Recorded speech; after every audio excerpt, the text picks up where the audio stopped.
This segment is brought to you by Untangle. It's Saturday morning. It's Hack Across Europe Day, I don't even know now, like 30 or something, and I am in The Hague. I've been in Amsterdam, and I just took the train for an hour to Den Haag, The Hague. Anyway, I'm here now, and I'm going to see the launch of a balloon satellite dealie from Hackerspace here. I'm very excited about. If only I could figure out the transit. They have a pretty cool transit app, 9292 something, and it works great. You speak Dutch, and I don't know, this place is kind of a mess and I can't figure out where the hell I'm going, but you know what? There are two things that are universal everywhere you travel, and that is one, gin and tonic, two, a taxi. I think it's only like 10 kilometers anyway.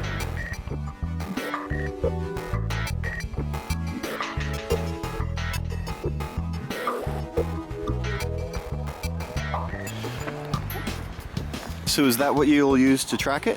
Yes, this is a DVB-T dongle. This is what? DVB-T. Oh. I don't know how you call it in English, but basically it's... That right there? Yes, this little piece is... it decodes digital television. Yes, the DVB I've seen is much larger. Yeah, this is the mini one. It's 2 by 2 centimeters. And with software-defined radio, we can just tune to any frequency we want, basically between 22 and about 1.8 gigahertz. And what's the bandwidth of that? About 2 megahertz a time. Okay. And yeah, this mini one doesn't have the nasty spikes the bigger ones had. It tends to get a lot hotter, but basically... it has a good chipset for GRC? Yeah. And so... will do just fine. So do you use GNU Radio, or what do you use? Hak5, that's the program I use on Linux, in combination with FLDigi. It's basically just software-defined radio for the dummies, and I like it very much. It's pretty stable, so it's going to track this balloon for us. So what is this spike here? I think that's one of our transmitters here. I can tune to it with upper sideband, and oh, there it is. Yeah, it's kind of hard because it's a very narrow signal. How many megahertz or kilohertz? We're currently at 434.65, and it's climbing because it's heating up. But I think this is 50 bouts or 100 bouts. 100 baud? Yep. Oh, that's a nice. And we can, when we fine tune,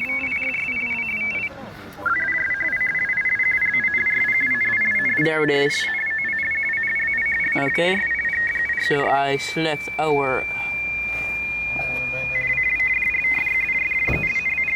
and it should, oh wow, it's going over the place. This is it supposed to move that much? Nope. This mini one has one large disadvantage. It heats up quite quickly, so the first time you use it, it's drifting a lot. Because heat is one of the factors that very much impacts the performance of these kind of software-defined radio sticks. Or so now you have to wait for it to heat up and then try to tune again? Well, basically you could tune it down and just keep the moving signal always in view, because this software will... Ja, het moet opwarmen. This one yeah, and when I touch it, it moves. It's kind of iffy because this is a cheap USB cable, so I will just plug it into my laptop directly. You just hear it heating up. Yeah, I do.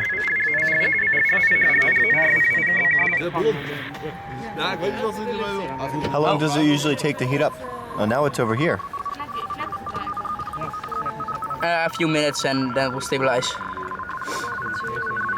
Because this should this should stay in one place? Yep. Like between these two red lines? No, you have two frequencies. It's shifting, frequency key shifted. Oh, yeah, FSK? And, yep, and it's just, oh, there it goes. And it's coming back down now. Yeah, it's I have no idea what's happening. I normally don't do these tests. Oh, I think they turned it off. Basically, okay. because the signal is gone. Yes. But yeah, that's the main goal of it, to get it stable and keep it tracked. How do you see the packet? Is it this stuff here? Yep. It sends out Hyperion. That's the name of the balloon. Okay. And then the information it sends with. And then it's sending this, which is the GPS coordinates. Yep. Oké. I And think. then comma, all of these numbers mean. Is het allebei ontvangen? Doen ze het allebei? Nou ja, ik zie in ieder geval Hyperion. Daar heb ik goede decodes van. Oké. Die krijg ik binnen. Ik En zal dan nu even. GPS-log? Waar zie je dat? Dat is die 6 die erin staat ergens. De 6 ergens. Hallo. De 6. There's a lot of data in Ja, there. maar dus elke keer krijg je een 6 erin als het doet. Ja, oké. So it just waits and then sends again its call sign, the coordinates, some other numbers, and then it checks them. There's this is the number of loops it did, time with seconds in it, GPS location, I think altitude and some other maybe the outside temperature, inside temperature. Even op de andere doet het ook niet. Okay, dus ook even kijken. But this one is working Hyperion, and now we're gonna tune towards this one. So this one is at, kijk, 250. So this is one transmitter and that's the other transmitter?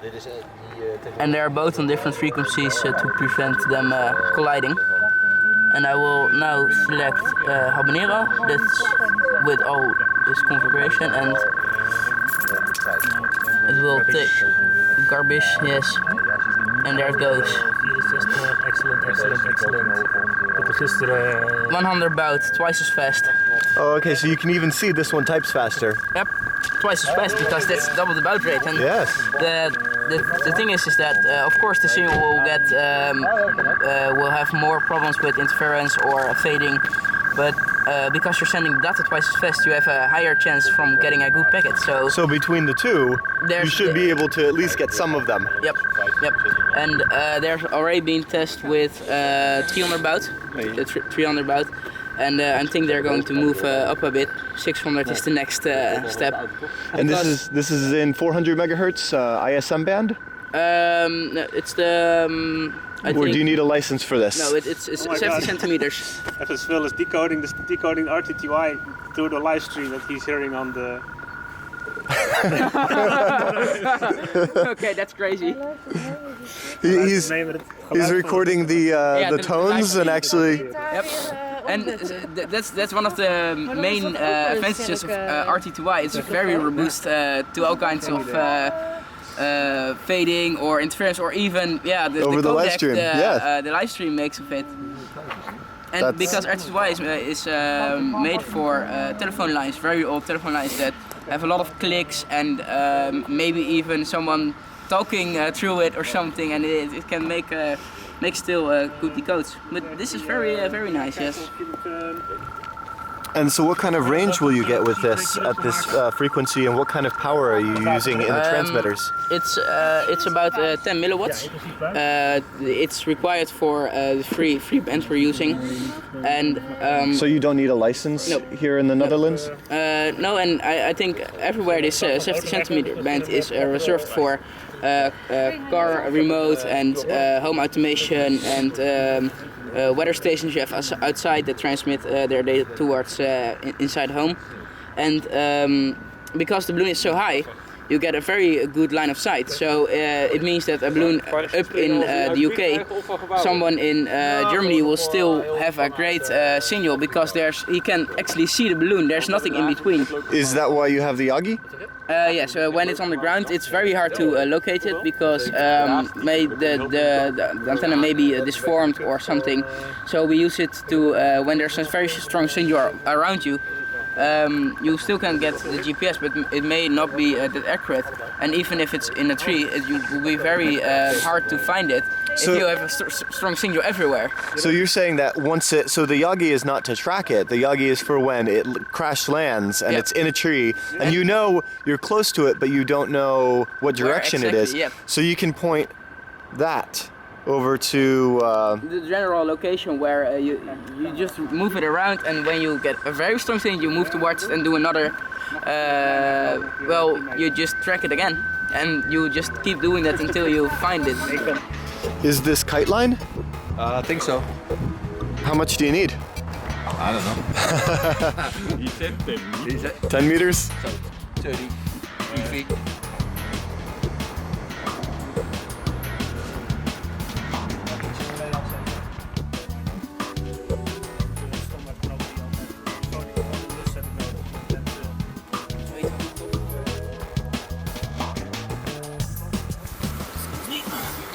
This is the loop that goes on the end of the balloon. I have to make sure it doesn't cut into the balloon, so put a little extra thingy on it. It feels like cheating, but Whatever. Do you have Boy Scouts in Netherlands? yeah, and I'm part of it. That's the worst part. Okay, wow, I'm actually really disappointed in myself now, but okay. Do you want me to do it? No, I can. I don't put that part in. Okay, I don't mind. Okay, sure. So you're weighing it? Yeah, because if there's too little, if there's not enough water in the water, then the balloon won't be able to burst when it's supposed to, and then it's going on a drift, and then you lose it. So you actually calibrate where it's going to burst based on how much weight that you put on the balloon? Yeah, the altitude. Oh, the altitude. Yeah, Okay. Yeah, because yesterday we were watching someone else on the internet who made a balloon and it didn't burst. So It didn't burst. Where did No. it go? It was over Russia, I guess. Waar ging die nou naartoe? It was launched in the UK, but they think it will go to Ukraine or something. But I heard later it was on purpose. Oh. Yeah, I it want to was see on how purpose. far. Oh, so they just have to now ask a hackerspace in Ukraine and say, can you find our balloon? No, it's just a loss. Yeah. It's just a loss. Okay. Or not how far, but at what altitude will it burst? We have to recalculate a little bit. It would be like 100. It could go to 125,000 feet, I think. Wow. 35 kilometers times. I got a converter for you.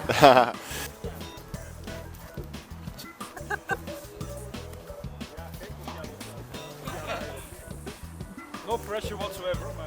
I see it! Yeah, so the entire payload rests on this knot. Dun dun dun dun. Yes. It looks like it's finished. Okay. Tell me, is there what is the reason for the straws? Kan je nog iets kleiner of niet? Kan je die eruit halen? Ja. This is the antenna. Oh, okay. Hij heeft hem alleen hier om... So those just protect the antenna? Yeah, I think so. Yeah. Okay.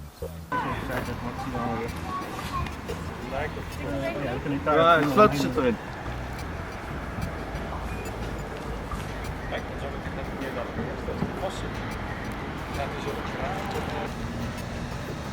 More power. Ja. More gas. Komt dit? Nu gaat hij het! Er is best wel weer wind inmiddels. Een beetje jammer. Ik wil die nergens tegenaan stoten. Zo, die Lekker zo meteen gaat het opstaan. En dan wordt straks meer gas in dan de ballon vaart.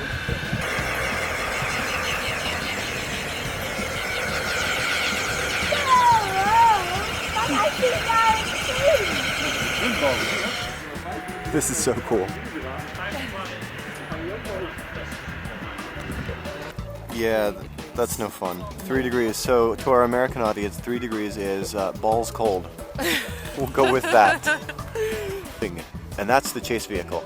So yeah, should go 35 kilometers up, burst, and they have a trajectory website where they can kind of predict about where it will be, but it's beaming back GPS coordinates every few seconds from 2 different radios, one at 100 baud and another at 50 baud, and they've got CRC checks so they can know that it's... So yeah, that's the balloon, and then there's 10 meters of cable and a parachute, and then there are the payloads over there. What's the point of the little balloon? Secret. Oh? Just to see how the wind goes like here. You don't want to crash it into the building or the post or whatever, so you can see where you can. So it's the. So you just go to the website. Yep, basically. And it puts it on a Google map. Yep, it plots it, and it will also show us the how do you call it, the prediction it will fly, it will float. How does it predict based on where you specify it to explode? The first coordinates, and it will based on NOAA weather information. It will calculate how the wind will bring it around here, and it looks like it will burst around. No, it seems to be not Eindhoven anymore. It seems to be gone down a bit. Take a look, Uden, and then it will end up in Deurne. I have no idea, but we're gonna find out. Hey folks, can I join the car or not? I know it's Uden, so. This mobile site right here on my phone allows me to actually watch and track it in real time. Pretty cool, huh? So the string basically goes this payload, 10 meters, that payload, 10 meters, and then the parachute, 10 meters, and then balloon. And what happens is this balloon here, when it gets to altitude, which is 35 kilometers up, or I forget what that is, 120,000 feet, something, this will be 7 times the size it is now, and then it'll burst. And then it'll spend 45 minutes falling to the ground.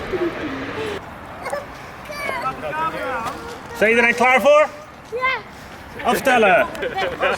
5, 4, 3, 2, 1. En Afrika. Woehoe! Well done.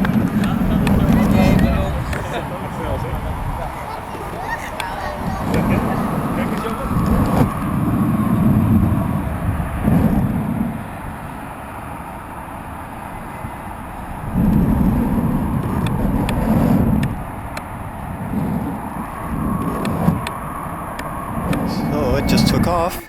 Yep, it did. And now we're gonna see if it still transmits. Oh. It stabilizes very quickly in these conditions. And so how do you, have you seen it actually move any? On the GPS? tracker? Yeah, we still have to get some decodes. The first. Ik heb een hele strakke mooie lijn. So is this some of the garbage you expect to see?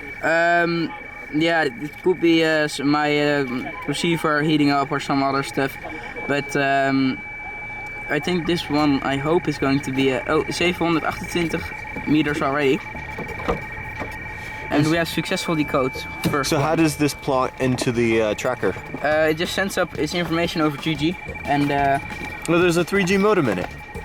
in my laptop. Oh, okay. So you receive it here, and then from here I send it towards the database, and there it's get plotted on the map. Can you show me? Or It should be around here, yes. Both balloons are being tracked. so is that blue line and the red line Yeah, those they're the two different? Received, and we already, You've moved. yes, and someone from Delft is already picking it up. Can you zoom in? Oh wow. And I can even tell it to, okay, so here it is, at almost a kilometer height, and tell it to follow its path so it automatically moves when the balloon moves. So it gives you a trajectory based on where it is and what Yes, NOAA says? every new position it recalculates it, so even the last 2 seconds you really have detailed information about where it's going to land.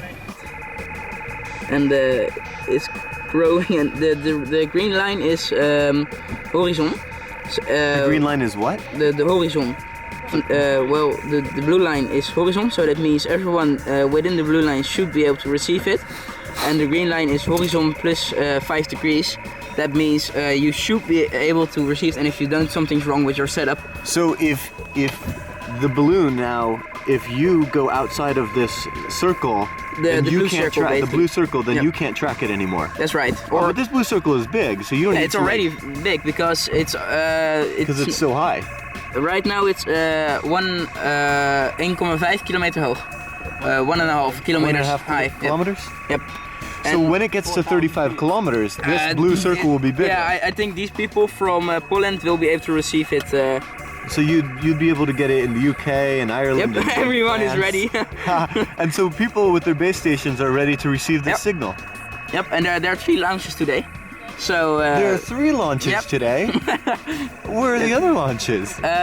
here we can see in UK West Yorkshire, UK professional, and somewhere around Poland today is also going to launch.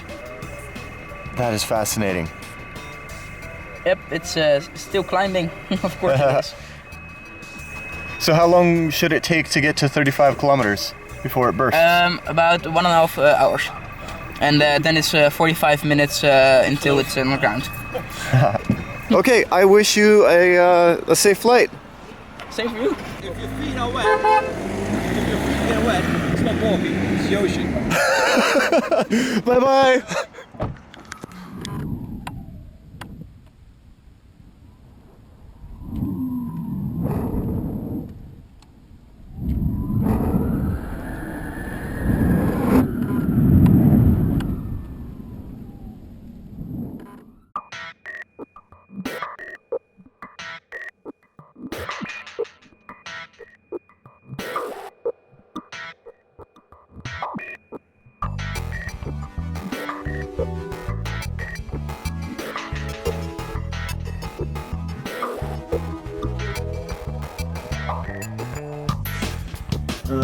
And is this the signal coming from them? Yeah. And so are you picking that up at the transceiver on the antenna on the roof? Yes. But I'm having a bit of. So this is. It's drifting a lot. So this. No. So this is the signal we're getting in from the radio. Right, and so that is one of the transponders. And this is the 50 baud, and that's the 100 baud. I think the other one is now out of view. Oh, really? Okay. So this is only the 50 baud. I think so. And how do you know if it's this signal or that signal? You can hear that. Really? So this is somebody else? Yeah, I think so. If you tune to it. Yeah. This sounds like a very repetitive signal. Okay. No. But that's your signal. Yeah. And so how do you get the ASCII from that? We have a different application for that. That looks that how do you say listens to the decoded audio, and now it tracks these two frequencies. But what you're getting does not look like the right. Oh no, you're getting the numbers. Yeah, it's not working so well at the moment. Do you think this is encoding, or are you just not getting all of the signal? I'm not getting all of it. I think you can see here some part of the coordinate, longitude or something, and here the part of the habanero name, but it's not working so well now. Check it.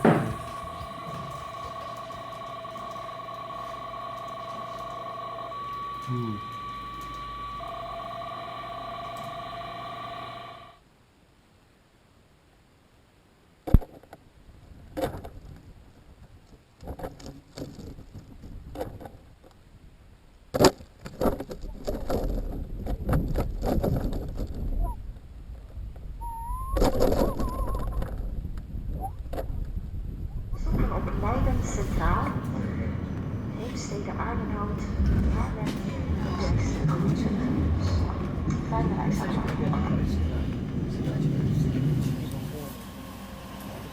It's exciting to watch this because I'm not really sure where these two are going to be. They keep kind of shifting around this city, and so they're coming up on this fork, and it's like, are they going to go right or are they going to go left?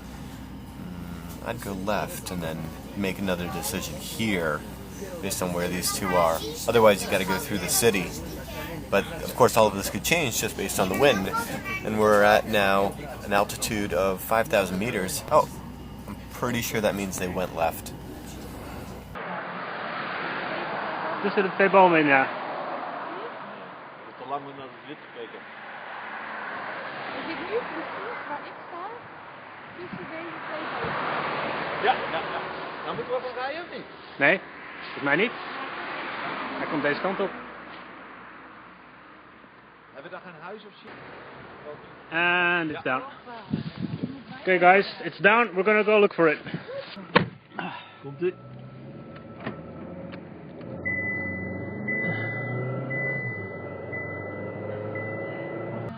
Google Maps, even kijken.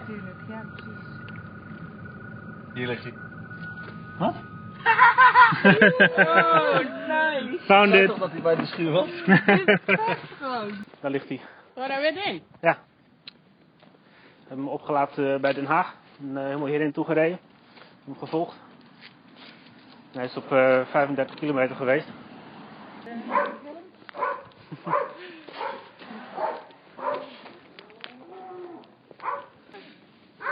Of die alles het nog doet. Nou, de GoPro doet het volgens mij niet meer. Ja. Hij maakt nog steeds foto's. Nice. It's missing some ground plane. Oh well. And this one is also slightly bent. Cool. All right. Well, back to the car. Ja, cool. Slightly bent, yeah. Well, guys, this has got to be really easy recovery. It almost fell on top of our heads. I hope you guys saw it on the live stream. It was a bit difficult. The resolution was pretty. It was a 3G here, but I hope you guys enjoyed it. I'm going to turn off the live stream. See you on IRC.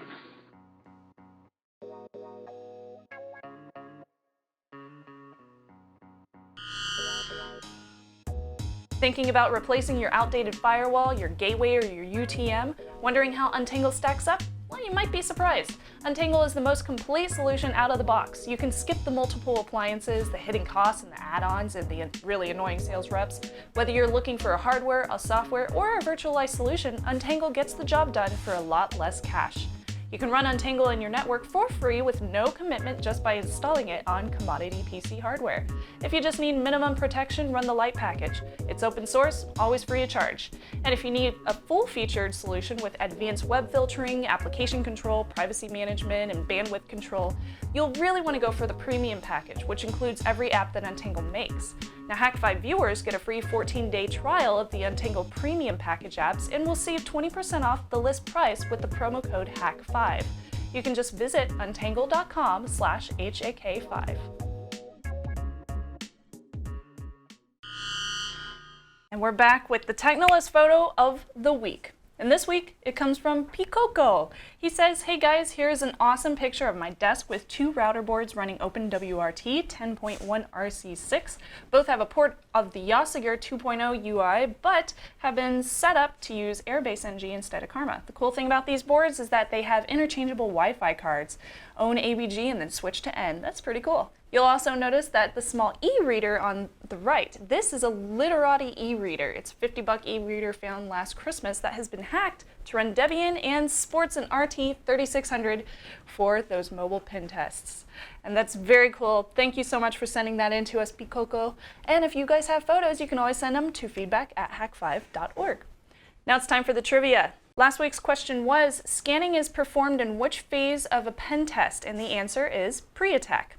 This week's question is, what will an open port return from an ACK scan, an ACK scan? And you can answer that over at hak5.org/trivia for your chance to win some awesome Hak5 swag straight from the Hack Shop and from all the conventions that we go to, because we get lots of swag from those. And sometimes we don't want to keep it all because it's like a ton of duplicates, pens and notepads and little play sharks and toys. Anyway, all right, we value your feedback, so email us, feedback@hak5.org. Let us know what you think of the show, what you like and don't like. If you want to see Darren come back into the set, or you just don't want him to come back, tell him to stay over there in Europe. I'm just kidding, that would probably be kind of mean. I guess we could have him back here. I wonder if he would like cook some food and bring that into the office now and then. That'd be pretty sweet. All right, anyway.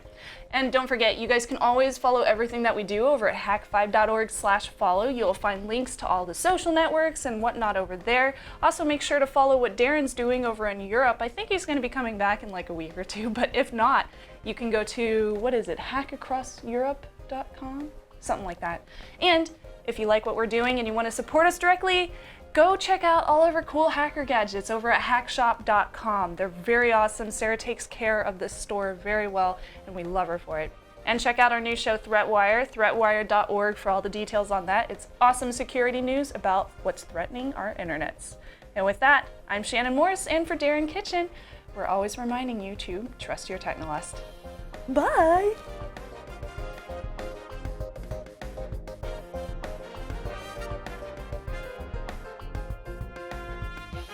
Hello and welcome to this week. God, I never do the intro.